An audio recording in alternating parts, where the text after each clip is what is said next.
ओम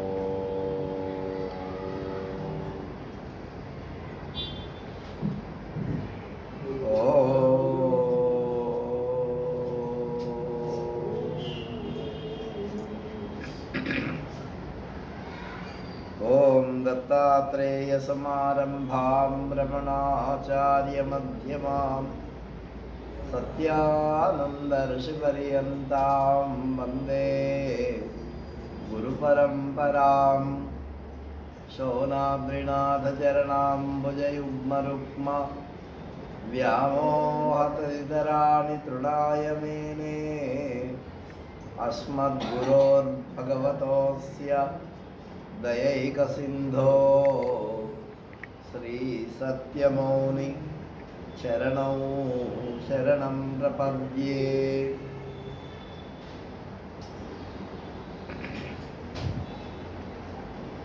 श्री कैवल्यपदंबु చేరుటకునై చింతించెదన్ లోకరక్షైకారంభకు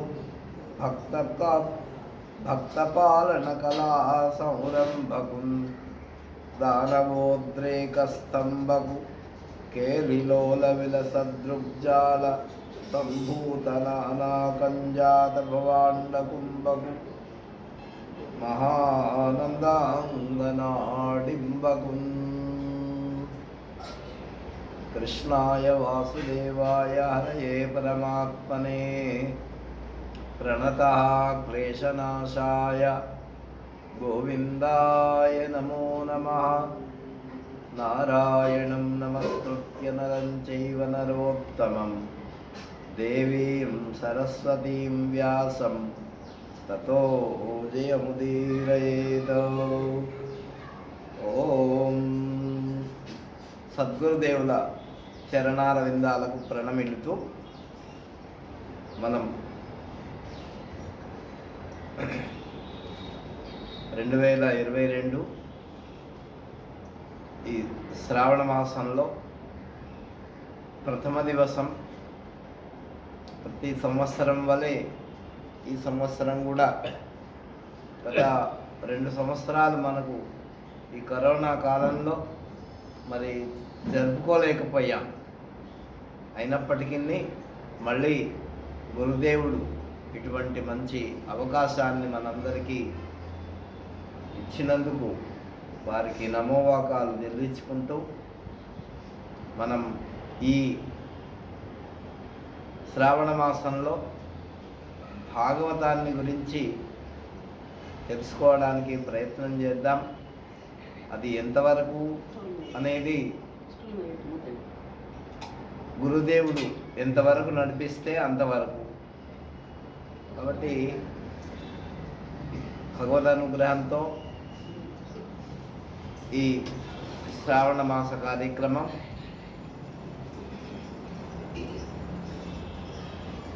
సక్రమంగా జరగాలని గురుదేవుని ప్రార్థిస్తూ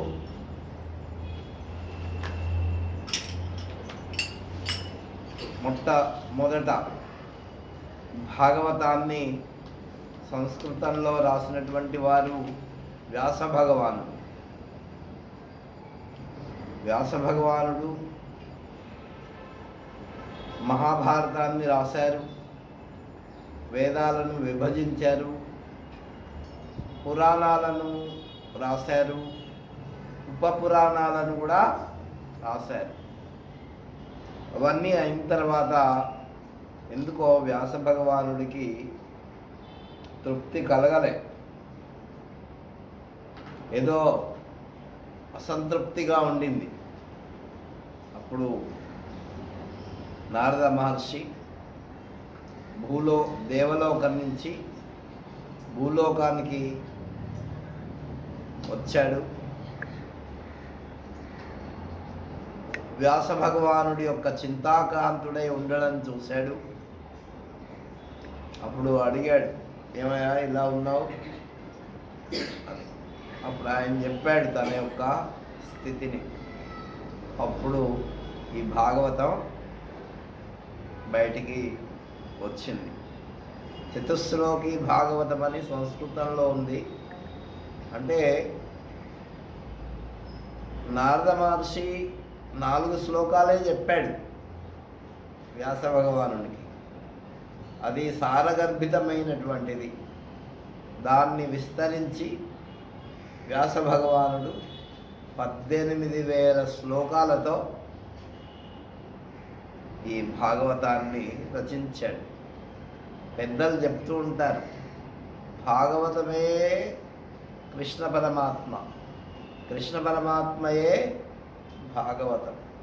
కృష్ణుడు యొక్క సమగ్రమైనటువంటి చరిత్ర ఇందులో చెప్పబడి ఉంది. అయ్యా, కృష్ణుడు ఎందుకు అవతరిస్తాడు అంటే భగవద్గీతలో చెప్పాడు కదా, యదా యదా హి ధర్మస్య గ్లానిర్భవతి భారత అభ్యుత్థానమధర్మస్య తదాత్మానం సృజామ్యహం. ఎప్పుడైతే ధర్మానికి హాని కలుగుతుందో, అధర్మం పెరిగిపోతుందో, దుష్టులను శిక్షించడం కోసం, శిష్టులను రక్షించడం కోసం మరి భగవంతుడు అవతరిస్తూ ఉంటాడు. ఆయనే చెప్పాడు, పరిత్రాణాయ సాధూనాం వినాశాయ చ దుష్కృతాం ధర్మ సంస్థాపనార్థాయ సంభవామి యుగే యుగే. ఎప్పుడు అవసరమైతే అప్పుడు పరిత్రాణాయ సాధూనాం, సాధువులను రక్షించడం కోసం, దుష్కృతాం అంటే చెడ్డ పనులు చేసేటటువంటి వాళ్ళను శిక్షించడం కోసం నేను ఈ లోకంలో ధర్మాన్ని సంస్థాపించడం కోసం అవతరిస్తూ ఉంటాను అని భగవంతుడు చెప్పాడు. అట్లా శ్రీ కైవల్య పదంబు చేరుటకునై. అయితే మన తెలుగులో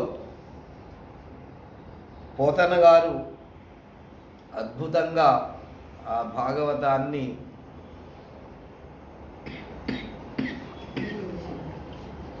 ఆయన అనువదించారు.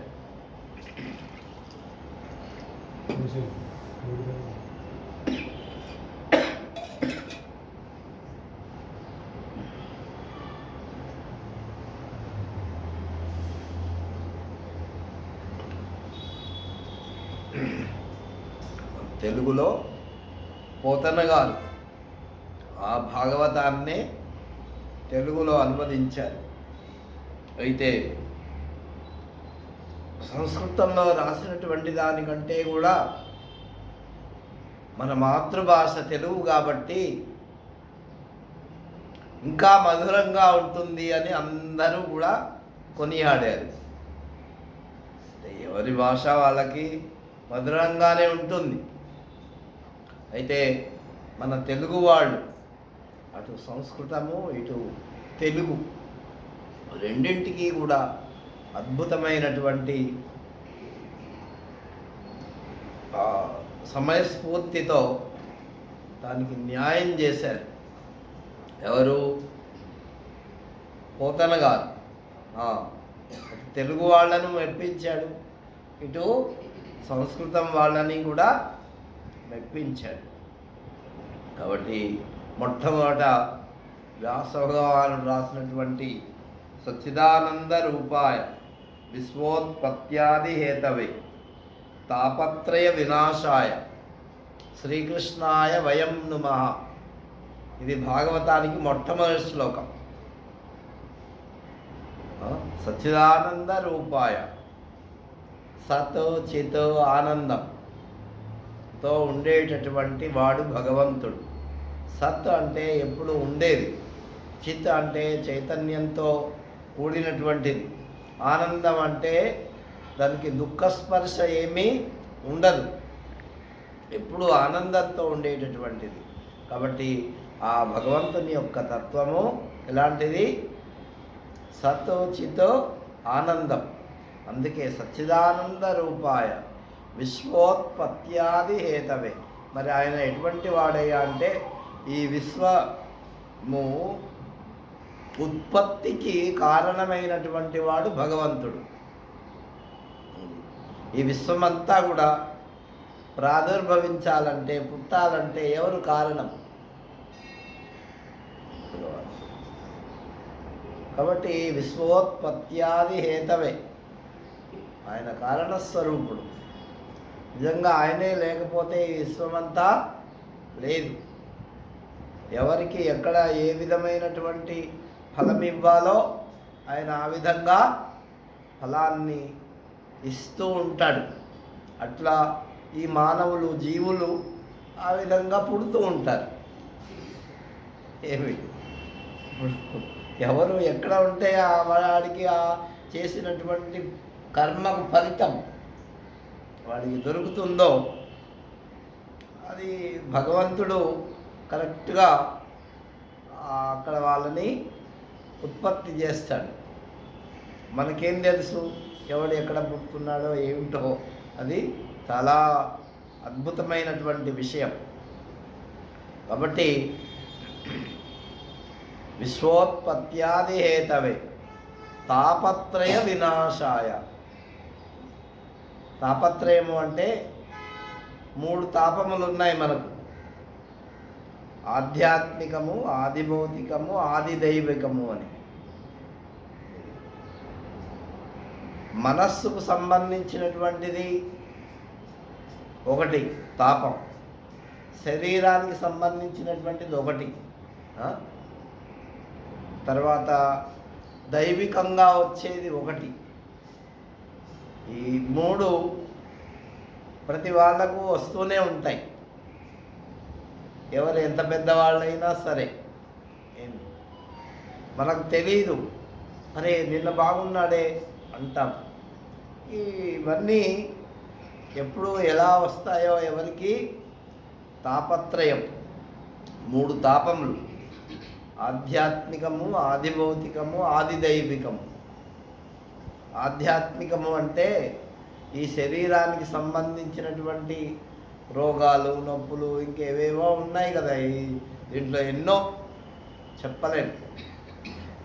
ఆది భౌతికం, ఈ లోకంలో తిరుగుతూ ఉంటే జంతువులు, క్రూర జంతువులు, అవి ఇవి ఏవో వాటి వల్ల. కొన్ని ఆది దైవికములు, ఇప్పుడు వర్షం వచ్చింది, పిడుగులు పడ్డాయి, ఇట్లా అవి భూకంపం వచ్చింది, ఇవన్నీ దైవికాలన్నమాట. మనకెవరికి తెలియవు. ఈ తాపాలన్నీ పోవాలంటే భగవంతుణ్ణి ఆశ్రయించాలి, భగవంతుణ్ణి సేవించాలి, భగవంతుణ్ణి పూజించాలి. అప్పుడు ఈ తాపాలు పోతాయి. ఈ తాపాలన్నీ పోవాలంటే ఆయనే పరమగతి. కాబట్టి ఆ విధంగా ఈ తాపత్రయ వినాశాయ శ్రీకృష్ణాయ వయం నుమః.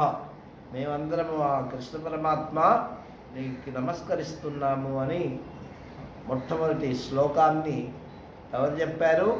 వ్యాస భగవానుడు మనకు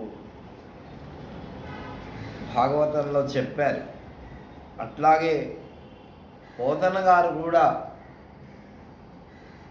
మొట్టమొదటి పద్యం రాస్తూ అంటున్నాడు: శ్రీ కైవల్య పదంబు చేరుటకునై చింతించెదన్ లోకరక్షైకారంభకు భక్తపాలన కళా సంరంభకున్ దానవోద్రేక స్తంభకు గేలిలోలవిల సదృగ్జాల సంభూత నానా కంజాత భవాండ కుంభకు మహానందాంగనాడింబకున్. ఎటువంటి వాడట ఆయన? కృష్ణ పరమాత్మ. శ్రీ కైవల్య పదంబు చేరుటకునై చింతించెదన్. దేన్ని? భగవంతుణ్ణి ఎందుకు మనం పూజించాలా? భగవంతుణ్ణి ఎందుకు ఆరాధించాలా, భగవంతుణ్ణి ఎందుకు సేవించాలా, భగవంతుణ్ణి ఎందుకు భజించాలా మనం అంటే చెబుతున్నాడు. శ్రీ కైవల్య పదంబు చేరుటకునై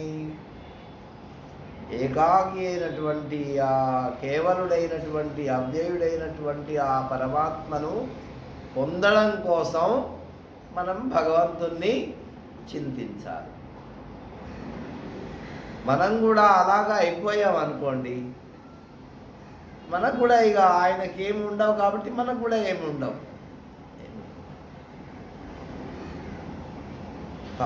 ఇప్పుడు కష్టాలు నష్టాలు వచ్చే చోట ఉంటే మనకు కూడా వస్తాయి కదా. అటువంటివి ఏమి లేనటువంటి చోటికి మనం వెళ్తే మనకు కూడా సేఫ్ మోడ్లో మనం ఉంటాం. కాబట్టి భగవంతుడి యొక్క స్వరూపాన్ని పొందామనుకోండి, అప్పుడు మనకు కూడా ఏమీ ఉండదు. కాబట్టి శ్రీ కైవల్య పదంబు చేరుటకునై మోక్షం పొందడం కోసం భగవంతుణ్ణి ఆరాధించాలి. ఈ లౌకికమైనటువంటి భౌతికమైనటువంటి పదార్థాలను ఆశ్రయిస్తే దుఃఖమే తప్ప ఇంకా మరొకటి లేదు. ఎందుకో తెలుసా? ఎందుకంటే ఇక్కడ ఉండేటటువంటివన్నీ కూడా పొయ్యేవే ఉంటాయా? ఎప్పుడు పొయ్యే పదార్థాలను పట్టుకొని మనకు ఎప్పుడు ఉండాలి అనుకోవడం అంతకంటే మూర్ఖత్వం ఏమున్నది? మరి పొయ్యే వాటిని పట్టుకొని ఉంటూ నాకేం దుఃఖం రాకూడదు అనుకోవడం అంతకంటే మూర్ఖత్వం. కాబట్టి ఇవన్నీ పొయ్యే పదార్థాలు. పొయ్యే వాటిని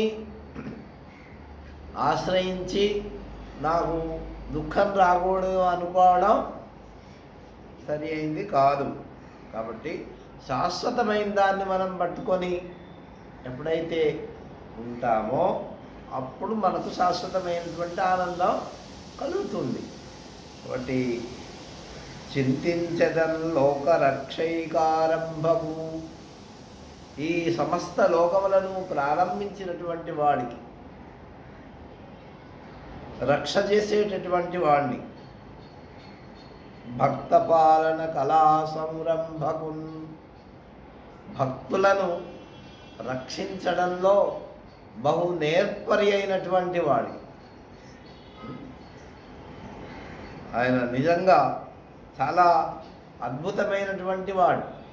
నేర్పరి అంటే చూడండి, ఆ మొసలి ఏనుగు కాళ్ళు పట్టుకుంది, ఏమి ఆ సుదర్శన చక్రం ఆయన మొరబెట్టుకున్నాడు, భగవంతుడు వచ్చాడు, మొసలిని చంపాలి, ఏనుగును కాపాడాలి. ఆ మొసలి ఏం చేసింది? కాళ్ళను పట్టుకుంది. కాళ్ళను పట్టుకుంటే కేవలం మొసలిని మాత్రమే చంపాలి కదా, మళ్ళీ ఏనుగుకి ఏ విధమైన ఇబ్బంది కలగకూడదు. ఆ చక్రం వేసాడంటే ఏమి మొసలికి మాత్రమే తగిలిందంట, ఆయన కాళ్ళకి.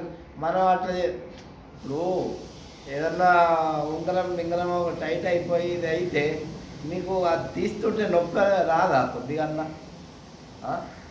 కడియమో పిడియమో ఇట్లా తీస్తుంటే చాలా టైట్ అయిపోయినాయి అనుకో, కొద్దిగన్నా నొప్పి వస్తుంది. నేను ఎంత మనం సేవ్ చేసినప్పటికీ, ఎంత రక్షించి తీస్తూ ఉన్నప్పటికీ, కానీ ఏం పిసరంతా కూడా ఏనుక్కు ఆ చక్రం తగలలేదంట. ఆయన కౌశలం ఉందా లేదా? మరి గొప్పతనం ఉందా లేదా? అన్నీ మంచిగా వండాలి, వంటలు కానీ ఏదైనా కానీ మాడిపోకుండా వండాలి. నీళ్ళు అన్నం కొంతమంది ఉంటే నీళ్ళుగా ఉంటే అన్నం తినలేరు కదా, కానీ నీళ్ళు ఉండకూడదు, అడుగంటకూడదు, ఇది కూడా కౌశలమే. అట్లా భగవంతుడు కూడా భక్తుల్ని అలా రక్షించడంలో మంచి కుశలత్వం కలిగినటువంటి వాడు, నేర్పరితనం, క్లెవర్ ఏంటి. కాబట్టి అటువంటి వాడు భగవంతుడు. చెప్తున్నాడు. భక్త పాలన కళ, భక్తులను రక్షించడంలో మంచి కళ, నైపుణ్యం కలిగినటువంటి వాడు. సౌరంభకున్, మళ్ళీ ఎప్పుడో కాదంటే ఆయన రక్షించేది, అవసరం వచ్చినప్పుడు తప్పకుండా రక్షిస్తాడు, లేట్ చేయడు. అది మన లేటు 6 గంటలు లేట్ వస్తే ఎందుకు ప్రయోజనం చెప్తుంటారు కదా మన వాళ్ళు అంతా. ఇల్లు కాలిన తర్వాత అవేమిటి బండ్లు వచ్చినట్టు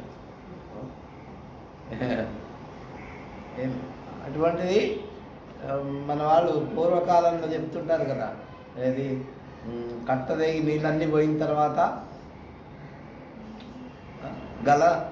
గత జల సేదు బంధనం, ఏమి తర్వాత కట్టేస్తే ఏం ప్రయోజనం? అట్లా ఏమీ ప్రయోజనం లేదు. అట్లా రాడు భగవంతుడు. ఎట్లా వస్తాడు? అవసరమైనప్పుడు వెంటనే వచ్చేస్తాడు.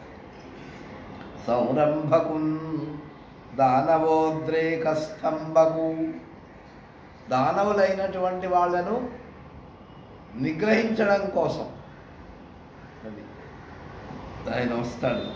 కేలిలోలవిల సదృబ్జాల, ఇవంతా కూడా ఆయన ఒక ఆట వస్తువులాగా ఈ సమస్త ప్రపంచాన్నంతా కూడా నడిపిస్తూ ఉంటాడు.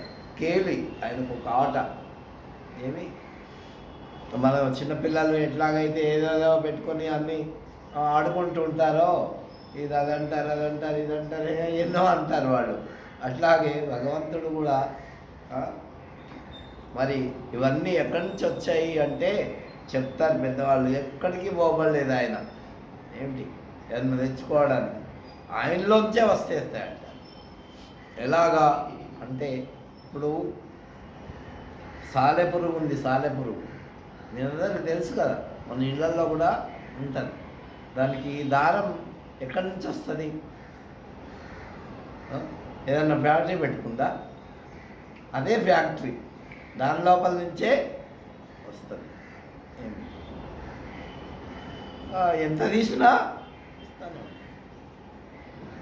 కాబట్టి అట్లాగా భగవంతుడు ఈ సమస్త విశ్వం అంతా వచ్చింది అంటే ఏమి ఆయన లోపల నుంచే వచ్చింది.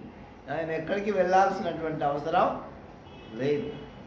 మనం దాన్ని ఏదో ఈ ప్రకృతిలో మనం ఉండడానికో లేకపోతే దేనికో మనం వికారం చేసి పెట్టుకోవాల్సిందే తప్ప, దీంట్లో ఎంత ఇసుక పట్టింది, ఎంత రాళ్ళు పట్టినాయి, ఎంత ఇవన్నీ మనం తయారు చేసుకున్నాం. ఇసుక కానీ ఆయన తయారు చేయకపోతే నువ్వేం చేసేవాడికి? కర్ర కానీ ఆయన తయారు చేయకపోతే నువ్వు తలుపులు ఎట్లా చేసుకునేవాడివి? ఏమి ఇనుము కానీ తయారు చేయకపోతే ఈ మైకులు ఎట్లా వచ్చేవి? ఏదో నువ్వు అవసరమైంది దీన్ని తయారు చేసుకున్నావు. ఇదంతా ఎవరు తయారు చేశాడు? ఇప్పుడు ఈ జనపనార ఎవరు తయారు చేశాడు? కాగితాలు ఎవరు తయారు చేశాడు? ఇట్లా అన్నీ భగవత్ స్వరూపమే. ఆయన లేనిది కేలిలోలవిల దృగ్జాల సంభూత అంటే ఆ పుట్టినటువంటి దృక్ అంటే దృశ్యం, ఆ దృశ్యంలో వచ్చింది ఇదంతా కూడా మనకి కనిపిస్తుందా లేదా మనకి? కాబట్టి సంభూత పుట్టినటువంటి, నానా కంజాత, నానా ఎన్నో రకాలైనటువంటి ప్రపంచంలో ఉన్నాయి. చెట్లు 84,000 లక్షల జీవరాశులు ఉన్నాయి అంటున్నారు కదా, అవి జీవరాశుల గురించి చెప్పినవే. కానీ ఎన్నో రకాలైనటువంటి చెట్లు, చేమలు, గుట్టలు, ఇవన్నీ ఏంది గుట్టలు, ఎన్ని రకాలో. కాబట్టి ఇదంతా కూడా అటువంటి పరమాత్మకు మరి మహానందాంగనాడింబకు ఆనంద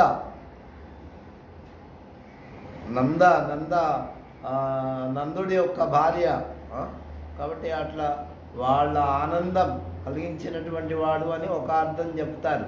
అంటే ఇది ఈ పద్యము అన్ని స్కందములు వచ్చినాయట.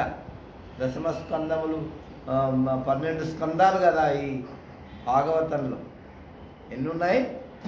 12 స్కందాలు ఉన్నాయి. కాబట్టి ఈ ఒక్క పద్యాన్ని చెప్పి అన్ని స్కందాల సారాంశము దీంట్లో క్రోడీకరించినాడు అని పెద్దలు చెప్తూ ఉంటారు. కాబట్టి ఇంకా చెప్తున్నాడు ఆయన, ఎవరు? మన పోతన గారు. వాలిన భక్తి మృక్కెద నవారిత తాండవ కేలికిన్ దయాశాలికి శూలికిన్ శిఖరిజాముఖ పద్మమయూఖమాలికిన్ బాల శశాంకమౌలికి కపాలికి మన్మద గర్వ పర్వతోన్మూలికి నారదాది ముని ముఖ్య మనస్సరసీరుహాలికి. ఆయన ముందు ఏదన్నా మనం పని ప్రారంభించే ముందు నమస్కారం చేస్తాం. ఏమి ఇక్కడ కూడా నమస్కారం చేశాడు, ఇక్కడ కూడా ఇష్టదేవత ప్రార్థన చేస్తున్నాడు. మరి పోతన గారికి ఇష్టదైవం ఎవరు అంటే పరమశివుడట. కృష్ణుడి కథ చెప్తున్నాడు కానీ ఆయన పరమశివుడిని ప్రార్థిస్తున్నాడు. కాబట్టి ఎటువంటి వాడు? వాలిన భక్తి మృక్కెదా. వాలిన అంటే ఏంది? చెట్టుకు కాయలు కాస్తాయి, మామిడి పళ్ళో ఏవో సొరకాయలో బీరకాయలు ఇవన్నీ వస్తే కిందికి వంగుతాయా లేదా? ఏమవుతాయి? ఎట్లాగే నిక్కబడుచుకుంటాయా? కాదు, వంగుతాయి.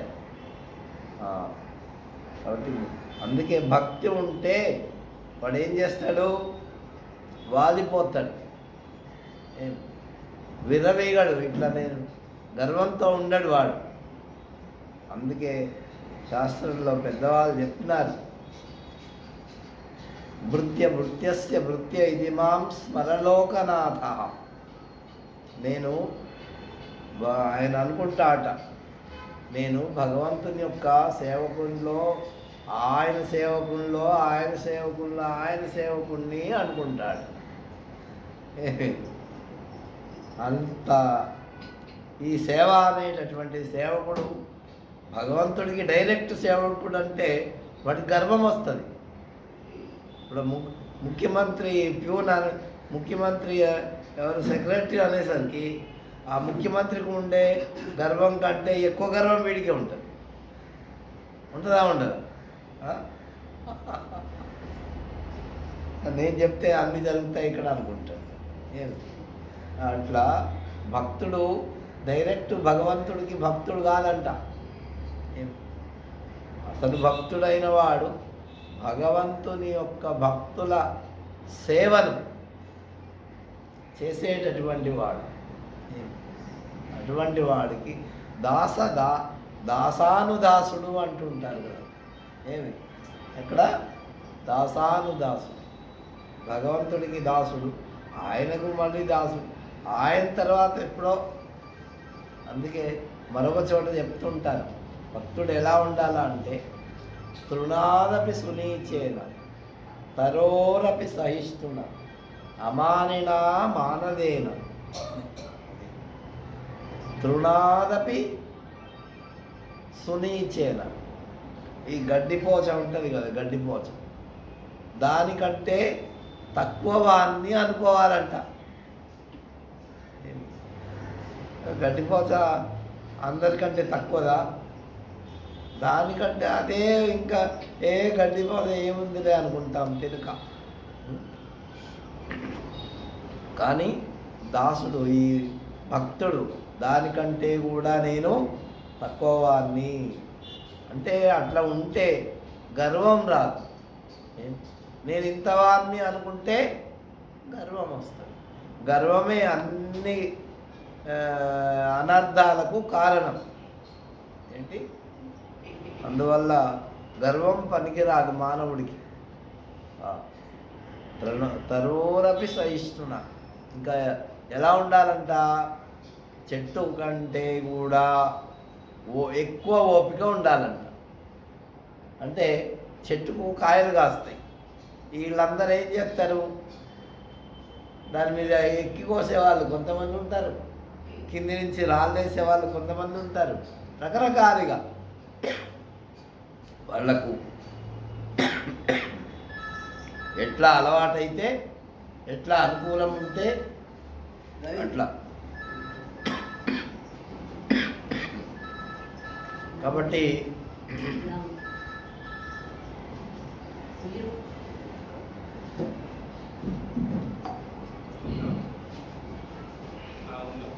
తరోరపి సహిష్ణున,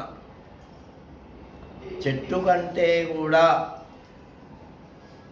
ఎక్కువ ఓపిక ఉండాలంట.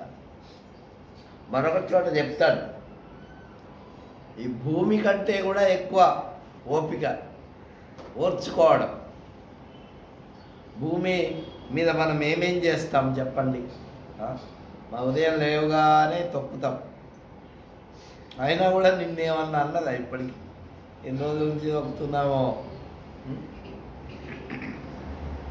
తర్వాత ఇంకా అవి రెండు చేస్తాం, అవి అయినా కూడా ఓర్చుకుంటుంది. అంతేకాదు, ఇంకా ఉమ్మేస్తాం, ఇంకేదో చేస్తాం అన్నీ. ఇంకా పెద్ద పెద్ద వాళ్ళంతా వీళ్ళు వ్యవసాయం చేసేవాళ్ళు దాన్ని తవ్వుతారు. ఈ బొంబాయిలో ఇక్కడైతే పెద్ద పెద్ద బిల్డింగులు కట్టడానికి ఎంతలో తవ్వుతున్నారో, ఎన్ని పొక్లైన్లు పెట్టేస్తున్నారో. అన్నీ కూడా ఏం చేస్తుంది ఆమె? ఓర్చుకుంటుంది. ఒక్కసారి కూడా తిరిగి మాట్లాడడం లేదు. తరోరపి సహిష్ణున అమానిన మానదేన, అంటే నాకు గౌరవం కావాలా, నాకు వీళ్ళందరూ సన్మానం చేయాలా అని అనుకోకూడదట. అమాని అమాని మానదో మాన్యో లోకస్వామి త్రిలోకధృతో. ఎవరికి పేరు అది? భగవంతుడికి పేరు అమాని. ఆయన అంటే మానవం లేనటువంటి వాడని కాదు అక్కడ అర్థం. ఒకవేళ ఎవరు ఆయన్ని పట్టించుకోకపోయినా ఆయన ఏమనేవాడు కాదు. ఎవరింటికన్నా పోతే మనం వాళ్ళ ఇంట్లో ఉండేవాళ్ళు మనతో మాట్లాడకుండా చూసి చూడనట్టు చేశారనుకో, మనకేం అనిపిస్తుంది చెప్పండి? బాధ అనిపిస్తుంది. అట్లా భగవంతుడికి అది ఏమనిపించదంట. ఏమి అట్లుండాలి భక్తుడు కూడా, ఆ లక్షణాలతో ఉండాలి.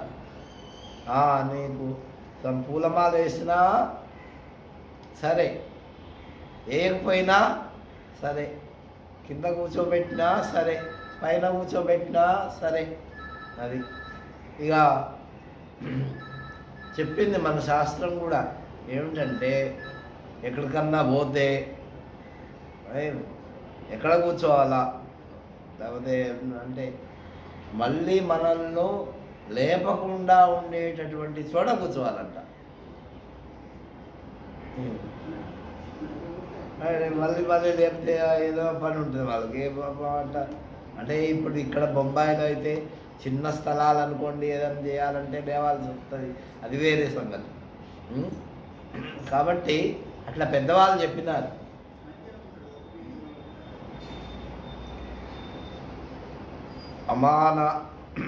అమాని మానదో మాన్యో లోకస్వామి త్రిలోకధృతో.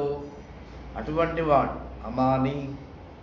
ఆయన అంటే మానం అంటే ఏమిటంటే నేను ఇంతవాణ్ణి అని కొలుసుకోవడం. నాకింత ధనం ఉంది, నాకింత సేవకులు ఉన్నారు, నాకిన్ని బండ్లు ఉన్నాయి, నాకింత ఇది ఉంది అని అనుకుంటే వాడు అంతకంటే తక్కువ చూస్తే నేను ఇంతవరకు నన్ను ఇట్లా చేస్తావా అనే ఒక ఇది వస్తుంది అన్నమాట. కాబట్టి అటువంటిది ఉండకూడదు అని చెప్తున్నాడు భగవంతుడు. ఆయన కొలత లేదు భగవంతుడికి. ఎక్కడ ఏమని కొలుస్తావు చెప్పు? అమాని కొలవడానికి వీలే లేదు. ఎన్ని లీటర్లు ఉంటారు చెప్పు? ఈ ప్రపంచంలో ఈ నీళ్ళు ఉన్నాయి, నీళ్ళు అన్నీ కలిపి ఎన్ని ఉన్నాయి చెప్పండి, ఎన్నికి లీటర్లు ఉన్నాయి, ఎన్ని గ్యాలన్లు ఉన్నాయి, ఎవరన్నా లెక్క పెట్టగలరా? ఇంపాసిబుల్. ఏమండి, అటువంటి వాడికి ఇంత అని చెప్పడానికి ఎంత ఉంది అక్కడ చెప్పడానికి వీళ్ళు. ఆయన యొక్క గొప్ప విభూతి ఇదొకటి. ఏంటి? నీళ్ళు అనుకో. ఈ పంచభూతాలే ఆయన గొప్ప విభూతి. అంతకంటే గొప్పవాడు, వీటిని నియమించి వీటిని నడిపేటటువంటి వాడు ఇంకెంత గొప్పగా ఉంటాడు. ఆయన కొలతేముంది? మనం అంటే 6 అడుగులో 5 అడుగులో ఉంటాము, ఇంత మెడలు ఉంటాము, ఇన్ని కేజీలు ఉంటాం అని అనుకుంటున్నాం. కానీ భగవంతుడికి ఎక్కడ కొలుస్తాం? ఆయన విభూతి ఏమిటి? భూమి ఒకటి, నీళ్ళు ఒకటి, అగ్ని ఒకటి, వాయువు ఒకటి, ఆకాశం ఒకటి. ఈ 5 లెక్క పెట్టుకుంటే ఈ 5ంటినే మనం కొలవలేము. ఏమి? భూమి ఎంత ఉంది? ఏదో సైంటిస్టులు ఇంత అని చెప్తారు, కానీ వాళ్ళు కూడా అంత కొలిసి ఉండరు. ఏమి? అసలు సాధ్యమే కాదు ఇంత భూమి ఉన్నది.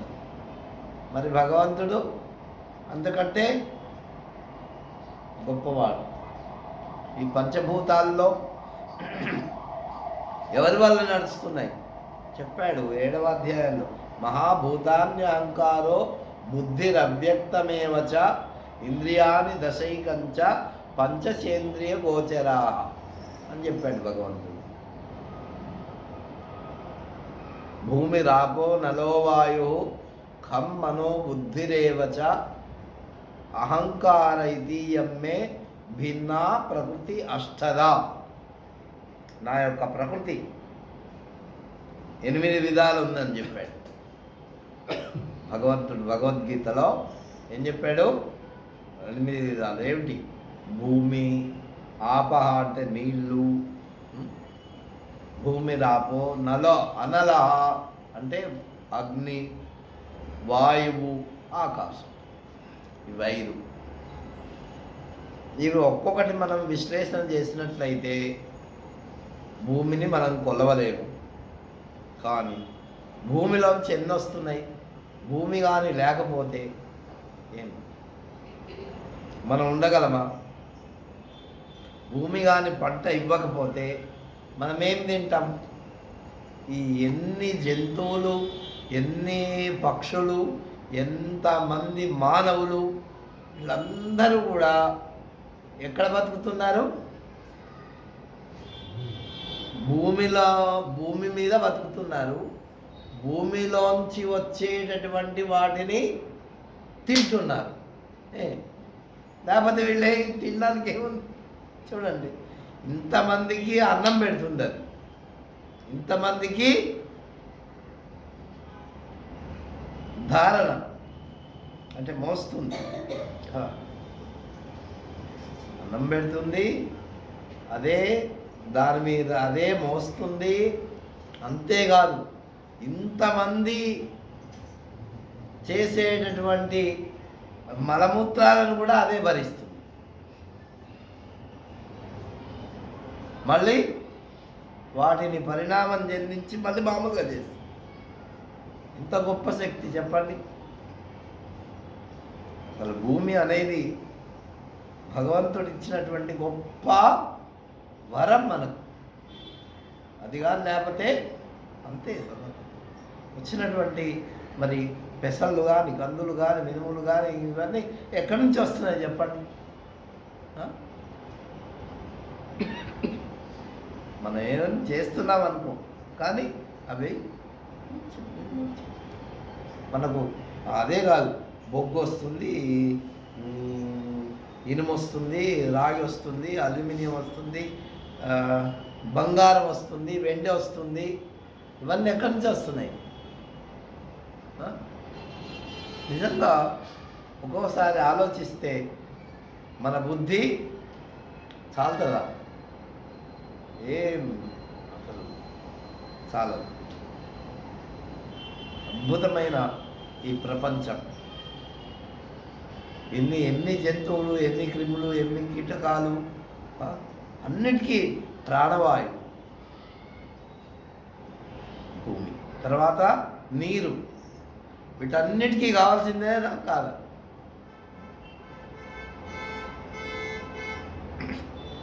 అన్నిటికీ కావాలి. మన శరీరంలో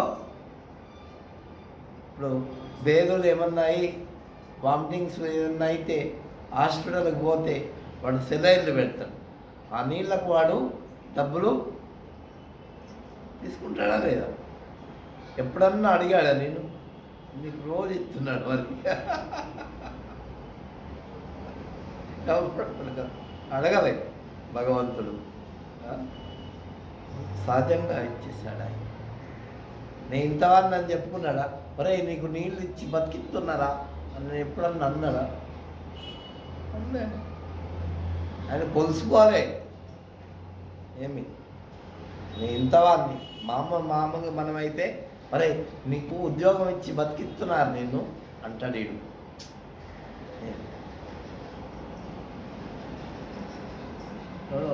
మనకు ఇచ్చినటువంటి ఎవడన్నా నీ మీద కోప్పడితే, కానీ భగవంతుడు అటువంటి ఎన్ని ఇస్తున్నాడో ఎప్పుడన్నా చెప్పాడా?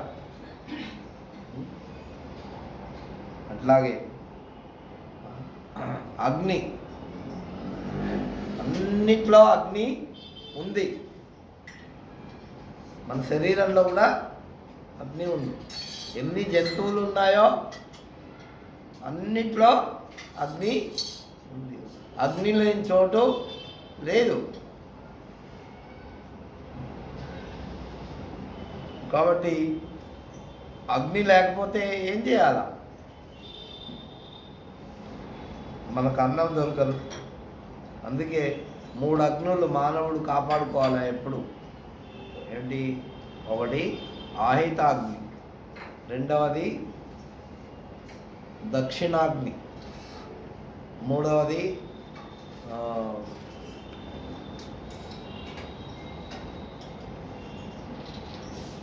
దానికి ఏమిటంటే, ఒకటి పూజ చేయడానికి ఉండేటటువంటి అగ్ని, రెండవది మనం అన్నం వండుకునేటానికి ఉండేటటువంటి అగ్ని, మూడవది మనం పోయినప్పుడు మన శరీరాన్ని భస్మం చేయడానికి ఉండేటటువంటి అగ్ని. అందుకే త్రేతాగ్నులు ప్రతివాడు కాపాడుకోవాలా అని చెప్పింది శాస్త్రం.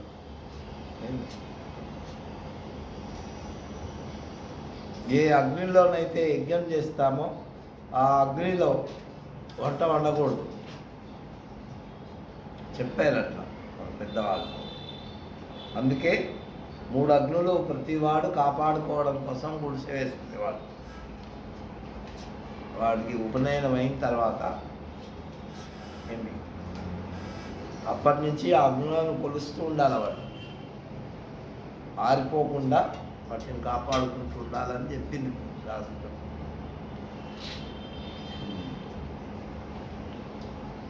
ఆ అన్నం వండేటటువంటి అగ్ని మీద ఇంకా ఇతరమైనటువంటివి ఏమీ చేయకూడదు.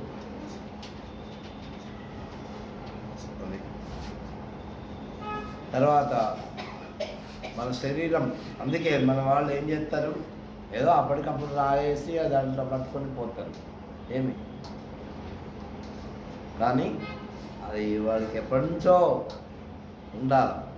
అటువంటి అంటే ఆ అగ్నులను ఆరాధించేటటువంటి మహానుభావులకి వాటిల్లోంచే తీసుకుని వెళ్తారన్నమాట. మనకైతే ఏదో అప్పటికప్పుడు దాంట్లో పట్టుకొని పోతారు. కాబట్టి అది 3 అగ్నులు. ఈ అగ్నులు ఏవి లేకపోయినా మన శరీరము ఉండదు. ఇప్పుడు మన లోపల ఉండేటటువంటి అగ్నులు కూడా ఉన్నాయి. జఠరాగ్ని అందరికి ఉందా లేదా? జఠరాగ్ని లోపల అది ఉంటేనే కదా మనకు ఆకలి వేస్తుంది, మనం తిన్నటువంటిది పచనం చేస్తుంది. ఒకటి బడబాగ్ని. బడబాగ్ని అంటే ఎక్కడ ఉంటుంది? అది సముద్రంలో ఉంటుంది.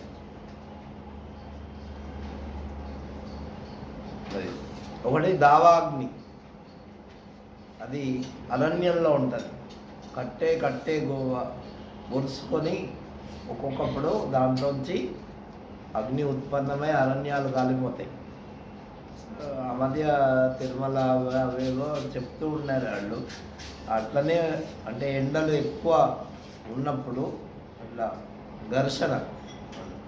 ఇప్పుడు యజ్ఞం చేసేటప్పుడు కూడా చాలామంది చంద్రకొయ్యతో దాన్ని మదనం చేస్తే దాంట్లోంచి అగ్ని వస్తుంది. దాని ద్వారా యజ్ఞం చేస్తారు. కాబట్టి అట్లా కొయ్యలో కూడా అగ్ని ఉంటుంది. అది అందుకే జఠరాగ్ని, బడవాగ్ని, దావాగ్ని, ఈ 3 అగ్నులు ఇది మా కానీ. కాబట్టి ఇట్లా అగ్ని కానీ మన శరీరంలో లేకపోతే మరే వీడు చల్లబడ్డారు అయిపోయింది కానీ అంటున్నా. కాబట్టి అగ్ని భగవంతుని యొక్క దివ్యమైనటువంటి స్వరూపం. అది అగ్నిని చూడండి, ఇప్పుడు పెద్ద మంట వస్తుంది, ఏదో వేస్తాం, అది కొద్ది టైం అయిపోయిన తర్వాత అది చల్లారిపోతుంది. అది ఎక్కడికి పోద్ది చెప్పండి? ఎప్పుడన్నా గమనించారా?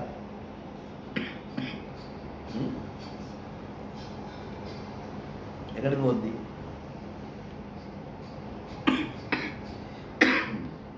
ఇప్పుడు ఈ ప్రపంచంలో ఎక్కడైనా అగ్ని ఉంది, ఆ అగ్ని లోపలికి అది వెళ్ళిపోతుంది. అంటే అవ్యక్తంగా మళ్ళీ అవసరమైనప్పుడు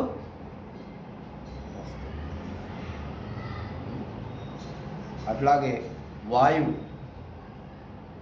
ఎవరికన్నా కనిపిస్తుందా? ఇది ఈ 3 కనిపిస్తాయి. ఏంటి? భూమి కనిపిస్తుంది, నీళ్లు కనిపిస్తాయి, అగ్ని కనిపిస్తుంది. ఒకదానికంటే ఒకటి సూక్ష్మమైనటువంటివి. భూమి కంటే నీళ్లు, నీళ్ళ కంటే అగ్ని, అగ్ని కంటే సూక్ష్మమైనది ఏంటి? వాయువు, గాలి. గాలి మనకు ప్రతి క్షణం కావాలి, అవునా? నోరు ముక్కు మూసేసామనుకో ఏమైపోతాడు? ఆక్సిజన్ అందరికీ కావాలి. అది లేనిది ఏ జీవి చూడండి, ఎన్ని జీవులు ఉన్నాయో చెట్లు మొలవాలన్నా కూడా ఆక్సిజన్ కావాలి. భగవంతుడు వీటి ద్వారా మీరు మనుగడ చేయండి అని మనకు ఈ పంచభూతాలను ఇచ్చాడు. మన శరీరంలో ఈ పంచభూతాలు ఉన్నాయి. ఎట్లాగైతే మనం ఈ శరీరము కనిపిస్తున్నది అంటే దీంట్లో మట్టి ఎక్కువగా ఉన్నదన్నమాట. అట్లాగే జలం ఎక్కువగా ఉండేటటువంటి జంతువులు ఉంటాయి. ఏమి? చేపలు మొదలైనటువంటివి. తర్వాత పితృదేవతలు కూడా జలంలో ఉంటారు. బిందు స్వరూపంగా వాళ్ళు మళ్ళీ వస్తారు. కాబట్టి ఆ బిందు స్వరూపంగా ఉంటేనే మళ్ళీ ప్రజననం, ఉత్పత్తి వస్తుంది. ఉత్పత్తి ఏ జంతువులైనా మానవులైనా ఎవరైనా సరే. కాబట్టి ఆ విధంగా జలంతో ఉండేటటువంటి శరీరాలు కొంతమందికి ఉంటాయి. అలాగే అగ్నితత్వంతో ఉండేటటువంటి శరీరాలు కొంతమందికి ఉంటాయి. దేవతలందరూ కూడా అగ్నితత్వంతో ఉండేటటువంటి శరీరాలు వాళ్ళకి. తర్వాత వాయుతత్వంతో ఉండేటటువంటి శరీరాలు కొన్ని ఉంటాయి. ఏమి? అట్లాగే ఆకాశతత్వంతో ఉండేటటువంటి శరీరాలు ఉంటాయి. ఈ వాయువు అనేది చాలా గొప్ప, చాలా అద్భుతమైన వస్తువు. అది అందుకే భగవంతుడు ఇవన్నీ నేను అన్నాడు, నా యొక్క విభూతులు అన్నాడు. భూమి రాపో నలో వాయు ఖం మనోబుద్ధిరేవచ అహంకార ఐతీయమ్మే భిన్న ప్రకృతి రష్టదా. వాయువు మేము ఒకసారి చూడండి కైలాస యాత్రకు వెళ్ళాం. చాలా టఫ్గా ఉంటుంది, 3600 అడుగుల ఎత్తున ఉంటుంది సముద్ర మట్టాలు. అక్కడికి వెళ్తే ఆక్సిజన్ సరిగ్గా దొరకదు, కొంతమందికి ఇబ్బంది వస్తుంది. అందుకని ఒక చోట అవన్నీ ఇంత సీసాల్లో అమ్ముతున్నారు గాలి, దాంట్లో ఆక్సిజన్. అది 15 లీటర్లు అంట. ఎంత అది ఎంతసేపు వస్తుంది అంటే 5 నిమిషాలు వస్తుంది. ఎంత 5 నిమిషాలు. ఎంత రేట్ తెలుసా? ఆ కాలంలో నేను ఎప్పుడు పోయినా 14-15 ఏళ్ళ కింద పోయినా, అప్పుడు ఆ టైంలో దాని రేటు 9600. ఎంత ఎంత ఎంతసేపు వస్తుంది అది? దాని మీద రాసాడు 5 నిమిషాలు. అంటే 5 నిమిషాల్లో మళ్ళీ నువ్వు కిందికి వస్తే ఏమన్నా బతుకుతావు. అది అది పెట్టి ఇప్పుడు 5 నిమిషాలకు దాదాపు 10,000. ఏమి అంటే మన రోజుకి ఎంత కావాలో ఆలోచించండి. 5 నిమిషాలకు 10,000 అంటే గంటకి ఇంకా 60 నిమిషాలు అయితే 12. ఏమి 1,20,000 కావాలి గంట బతకాలంటే. అట్లా 24 గంటలు అంటే దాదాపు ఒక 26 లక్షలు 30 లక్షలు కావాలి ఒక రోజుకి. మరి నువ్వు నీకు ఆయుష్ ఎంత ఇచ్చాడు భగవంతుడు? 100 సంవత్సరాలు. లెక్కేసుకో ఎన్ని లక్షలు కావాలో.